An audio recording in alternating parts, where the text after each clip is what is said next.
Doctora, muchísimas gracias por su tiempo. Este es un tema que es demasiado importante, que nos preocupa mucho hoy en día con el tema de la pandemia. La educación en nuestro país, desde hace mucho, incluso antes del COVID-19, ya tenía cierto déficit, cierta ambigüedad, y hoy en día tal vez estamos peor. ¿Esto es así, doctora? ¿Qué se puede ir haciendo para mejorar la educación en nuestro país?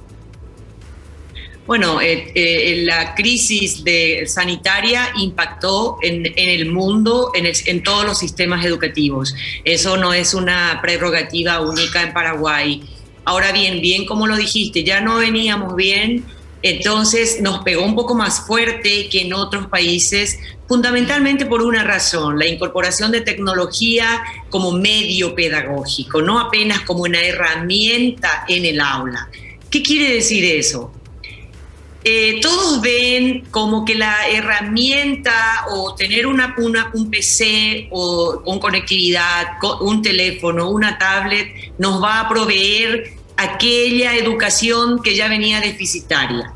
Ese déficit se debía a un modelo pedagógico que teníamos en aula, en donde los alumnos ya no aprendían. Teníamos registros, tenemos evidencias de un fracaso escolar que acompaña al país ya de 10 a 15 años.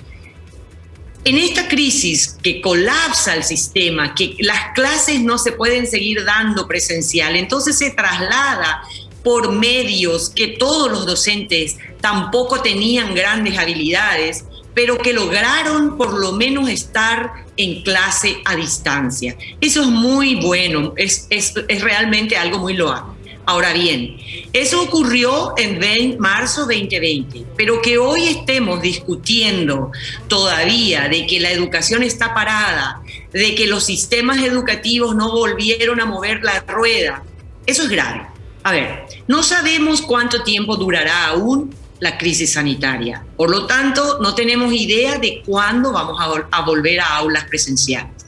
Y cuando las aulas presenciales vuelven, nunca más va a ser igual. ¿Por qué? Porque todos los jóvenes, de una u otra forma, experimentaron la herramienta tecnológica de por medio. No así como medio pedagógico. ¿Por qué digo no así como medio pedagógico? Porque el WhatsApp no es una plataforma de aprendizaje y sí de comunicación. Entonces entramos ahí a ver sobre qué estructuró el MEC en el público y en el privado la oportunidad formativa. Estructuró en aulas a través de Zoom, Google Meet, Microsoft Teams, que son herramientas sumamente válidas para comunicación y trabajo. Soy clara en eso, porque lo que tenemos que instalar en Paraguay es una política educativa. Entonces, ¿tenemos diseñada una política educativa? No, estructurada en la educación híbrida. No. ¿Por qué? Porque la educación híbrida asegura la conectividad y el dispositivo como estructural en este modelo de aprendizaje. ¿Todos los paraguayos tienen dispositivos en sus casas con conectividad? No. Y ese es el primer eslabón. Tendríamos que tener dispositivo, conectividad y una plataforma de aprendizaje. ¿Por qué? Porque se rompió el vínculo entre el alumno y el docente por la distancia. Entonces los padres pasaron a ser docentes, que no somos docentes. Los padres no fueron preparados con habilidades pedagógicas. Entonces todo el sistema quebró. ¿Y por qué digo que como infraestructura básica tengo que tener la conectividad y el dispositivo? Porque si no, no estoy haciendo educación híbrida, estoy haciendo educación a distancia. ¿Qué tengo que otorgarle a los alumnos a distancia? Un texto, un sistema de que ese texto ellos logren aprender algo y un sistema de recolección de datos. Estamos hablando de una educación todavía analógica, no digital, porque la educación digital, bien claro voy a decir, estructura sus bases en un modelo híbrido que tiene como infraestructura la oportunidad de estar en línea. ¿Qué quiere decir? El alumno en la escuela está en línea y en la casa está en línea. En ambos lugares tenemos la oportunidad de estar trabajando en línea con el profesor si está en la escuela y en la casa con una plataforma o un coach o un entrenador que permite que el alumno llegue a las habilidades. Entonces estamos hablando de que esa herramienta es la que no tenemos todavía en Paraguay. Estamos haciendo todavía una educación de emergencia a través de WhatsApp. Que el año pasado hizo el MEC muchísimas cosas. Trabajaron una plataforma que es de la Microsoft Teams, se formó un montón de maestros en el ámbito de habilidades con la empresa de la Microsoft. En realidad hubo un montón de talleres que fueron formados los maestros, pero ¿cuál es el problema de eso? Que el profesor o el maestro tampoco tiene dispositivo, no tiene computadora. Entonces, si vos me enseñás algo y yo no tengo la herramienta, yo salgo de ese taller y ya me olvidé. Voy otra vez a mi casa y estoy usando mi teléfono y le mando el PDF por WhatsApp a mi alumno.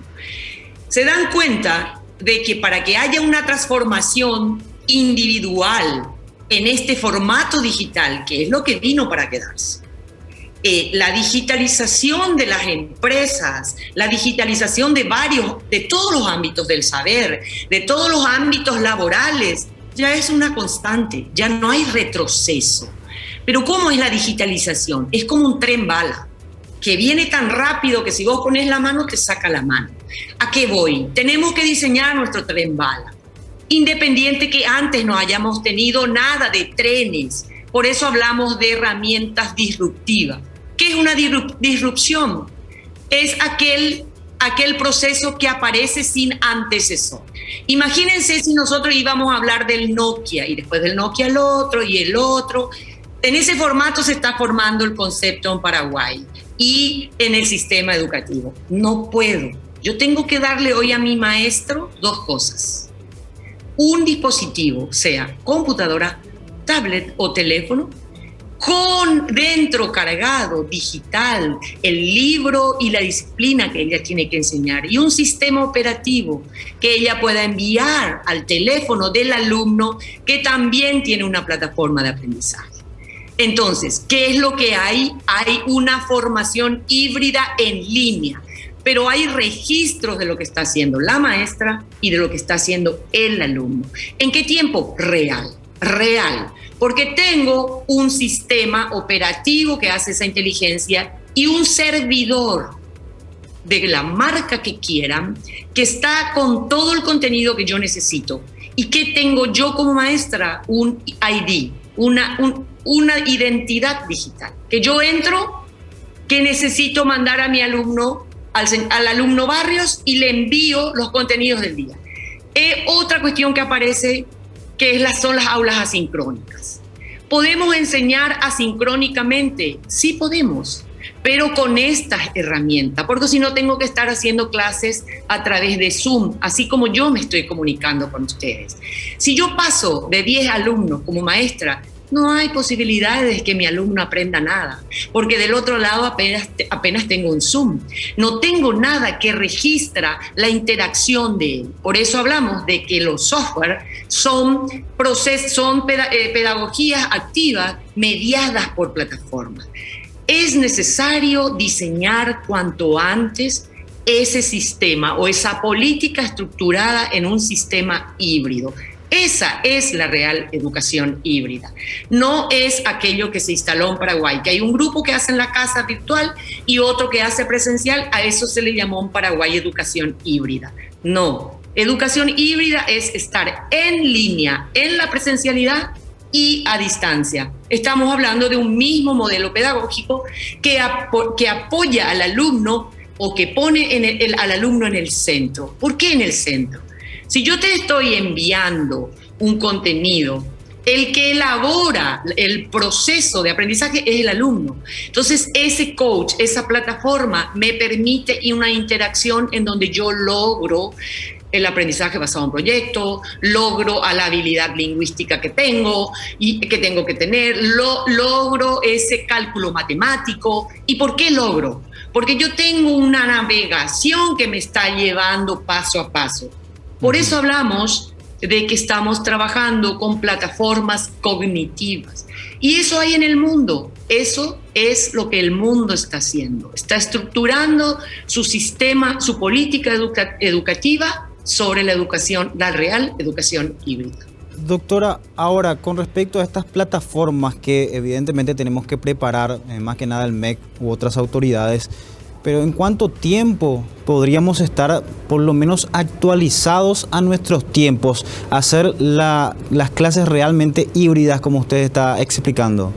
¿Cuánto tiempo tardaría? A ver, así, el año pasado se hizo muchas obras.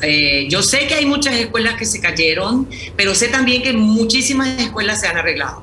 Hay un informe que el ministro Peta lo hizo y yo estuve leyendo. Hay muchísimas escuelas arregladas, pero quedan un montón.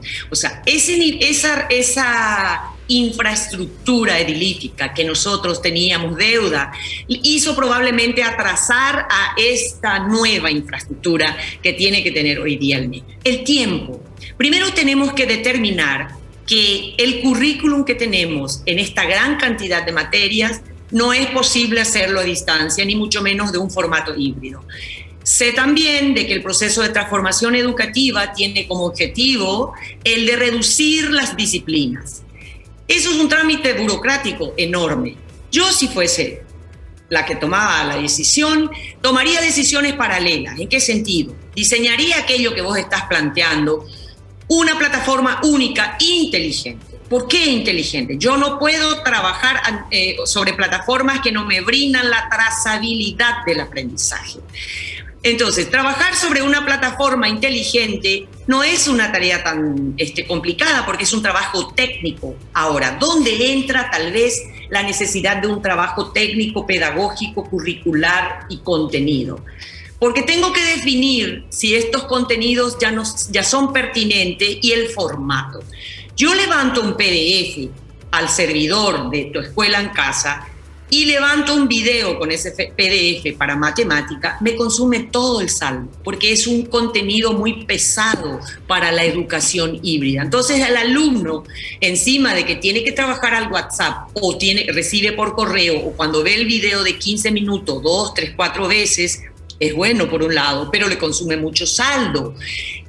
De ahí que estas plataformas inteligentes trabajan formatos de contenido sumamente compactados. Un video de 15 minutos en donde explica el contenido de matemáticas se reduce a 1 minuto 15, sí. 1 minuto 30. ¿Por qué? Porque tiene no solo el video, y ustedes que trabajan en multimedia van a entender. El formato del contenido que utiliza la educación híbrida es un contenido basado en una retórica. Los libros son como una expresión de lo que queremos que aprendan los alumnos. Entonces, este video guarda en sí también aquello. Yo agrego tarjetas de multimedia, agrego la cuestión de los juegos, o sea, hay que diseñar ese contenido. Para el diseño compacto de ese contenido también tengo una tecnología, que son los software de digitalización de contenido. No es que yo voy a agarrar y levantar el PDF en bruto. Ustedes saben la cantidad de contenidos que hay ya hoy día, hasta hoy día en la nube del MEC. Un esfuerzo enorme, pero ese es un formato que hay que ordenar. Entonces vos te das cuenta que ese trabajo es lo que hay que hacer en el MEC. Ordenar los contenidos, unificar las plataformas. Creo que hay varias. Estoy hablando de afuera. Los colegios privados tienen una plataforma nomás, en donde levantan sus contenidos y cada vez más levantamos contenidos inteligentes, contenidos curados. ¿Por qué? Porque necesitamos de que ese contenido más la navegación, porque todos los niños bajan una plataforma de aprendizaje en su teléfono, en su tablet o en su computadora, es apenas un soporte del aprendizaje. ¿Para qué? Para que después que navegue, el sistema o el algoritmo de interpretación recoja ese dato. ¿Y quién recibe esa evaluación del otro lado? La maestra. La maestra recibe el informe. Entonces estamos hablando de plataformas que apoyan no solo al alumno, apoya la gestión del maestro también. Es posible. Tenemos que comenzar con 2 o 3 materias estructurales o troncales, como llamamos aquí en Paraguay, fundamentalmente de primero al 6º grado, donde tenemos muchas brechas todavía educativas, que es la parte de comunicación, matemáticas, inglés. Nosotros tenemos una deuda con una ley en donde la ley dice de que todos los alumnos en el tercero de la media deben hablar un B2, pero se da solamente en primero, segundo y tercero de la media el inglés. Nadie aprende inglés en 3 años. Eso se tiene que comenzar a nivel preescolar. ¿Y por qué digo eso? Porque una plataforma para aprender comunicación, lengua, también viene para la parte de lenguas en inglés. O sea, un solo software ya permite esas 2 disciplinas. ¿Podemos hacer esto en el MEC? Claro que se puede. El MEC tiene ya un montón de trabajo. Yo creo que hay que ordenar más, trabajar la inteligencia de las plataformas, o sea, colocar LMS, pero hay mucha confusión también aquí todavía. ¿Qué es un LMS? ¿Qué es un sistema de gestión de contenido y monitoreo de aprendizaje? En donde en la nube, y voy a decir marcas, hay 2 grandes marcas en América Latina que pueden tener la capacidad de ordenarte los datos que recogió de un alumno. El de la Microsoft Azure y el de Amazon. Nosotros trabajamos con la Amazon. ¿Por qué digo eso? Porque necesitamos la educación en la nube. No estoy hablando de una educación que tiene repositorios, porque hay plataformas en Paraguay que se compró para 3.000 escuelas para Paraguay. Se compró en el año 18, 17, más o menos. Esos repositorios están todos obsoletos porque no interoperan con nadie. De ahí que este sistema de aprendizaje se posicionó en la nube. Por eso hablamos de la educación en la nube, educación 4.0, porque permite un apoyo impresionante al maestro y al alumno en la construcción de ese proceso que lleva al aprendizaje. ¿Y por qué las industrias estructuraron todas sus inversiones ahí? Porque el fracaso escolar es el negocio. Necesitamos reducir ese fracaso escolar, y eso fundamentalmente países pobres. A mí cuando me escuchan y dicen, no, eso es para Finlandia, No, Finlandia, obvio, tienen software, ellos tienen software cognitivo mucho más inteligente ya, pero nosotros necesitamos procesos disruptivos que estén apoyados por estos software de aprendizaje para el maestro y para el alumno. Si el maestro tiene que aprender un montón de aplicaciones en este momento, ¿cuándo va a construir su aula? El maestro tiene que tener hoy día un dispositivo con el aula ya, con la planificación en ese dispositivo, enviar y que él ya vaya aprendiendo cómo va gestionando el alumno, porque él tiene un sistema operativo que le va diciendo, mira, entendió tanto, calculó todo el resultado de la navegación, que es el proceso o la pedagogía activa, está en el sistema. Y el maestro tiene eso en tiempo real. El maestro puede estar en el súper y entra y ve el ID del alumno Barrios y ve todo lo que está haciendo. O sea, la tecnología es una herramienta que facilita lo mismo de antes, que es contenido, proceso, evaluación, aprendizaje. Lo mismo, solo que tenemos por detrás algo fantástico, que nos permitió Big Data o la ciencia de los datos, que nos dio la oportunidad de la inteligencia artificial. ¿Y por qué entro en la inteligencia artificial? Porque estas plataformas, gracias a qué se diseñaron así, gracias a la gran cantidad de datos, por ese motivo esta plataforma tiene inteligencia artificial. Por eso que yo entro y me hace un test de ubicación, que sé de inglés y me pone en el contenido que yo tengo que seguir. ¿Y ese contenido dónde está estructurado? Obvio, está depositado en la nube, pero la estructura es un currículum que fue diseñado, un currículum digital que tiene en realidad estructura en las habilidades, no los contenidos. Los contenidos se diseñan y se ve con ese contenido qué habilidad voy a lograr. Estamos hablando de currículum basado en competencias o en habilidades. ¿Qué es viejo? Viejísimo. Pero ahora el diseño de una educación a distancia, el e-learning o esta educación híbrida, estructura fundamentalmente su proceso en un currículum basado en competencias. ¿Por qué? Porque la inteligencia de la plataforma necesita saber que vos llegaste a esa competencia para exponerte a otro contenido que es el que le sigue. Totalmente. ¿Se dan cuenta? Que es un software, es un apoyo enorme. Necesitan nuestros maestros eso. Y una mamá y un papá que hoy día está en la casa, que no tiene pedagogía, que en realidad está sufriendo por estos procesos. Imagínense que ellos lleguen a las casas apenas para que el hijo le cuente lo que hoy aprendió de inglés, lo que hoy aprendió de matemáticas, porque el alumno no tiene riesgos. Y ahí entramos a otra área de la educación en la nube o de la educación en línea, que es la ciberseguridad. Nadie habla de la ciberseguridad. Todo el mundo usa WhatsApp para mandar fotos de sus trabajos y de las nenitas y de los niños. Aumentaron enormemente todo eso en Fiscalía, eso habla muy bien Miguel Gaspar. ¿Y por qué nosotros no nos preocupamos con nuestros usuarios por la ciberseguridad? Control Porque parental. nosotros tenemos una plataforma, y perdón que te interrumpa, la plataforma te permite un contenido que está diseñado para vos en la nube, que no es un link. No es que yo te ponga un link y vos entras a un link. Eso es peligrosísimo hasta el sexto, séptimo, octavo grado. ¿Me entienden? Sí, claro. Ahora, por supuesto, doctora, también está ahí, entramos en otras cuestiones como el control parental, algo mucho más complejo, pero igualmente yo creo que este es un tema demasiado interesante que no podemos abarcarlo todo en un solo programa. Ya desde ahora le comprometo justamente a usted y nos comprometemos nosotros a volver a conversar con usted porque todavía queda mucho por abarcar. Pero igualmente, le agradezco mucho, doctora, por su tiempo. Quedamos para una próxima oportunidad. Estamos muy interesados en este tema y en muchos más que derivan justamente en el cuide de la cuestión, como se suele decir. Pero, doctora, en este caso será hasta otra oportunidad. Muchísimas gracias por su tiempo.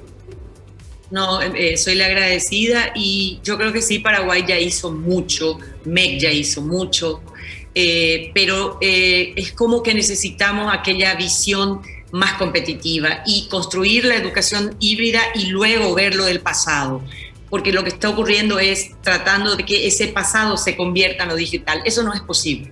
Esa es la parte que probablemente no se está manejando competitivamente.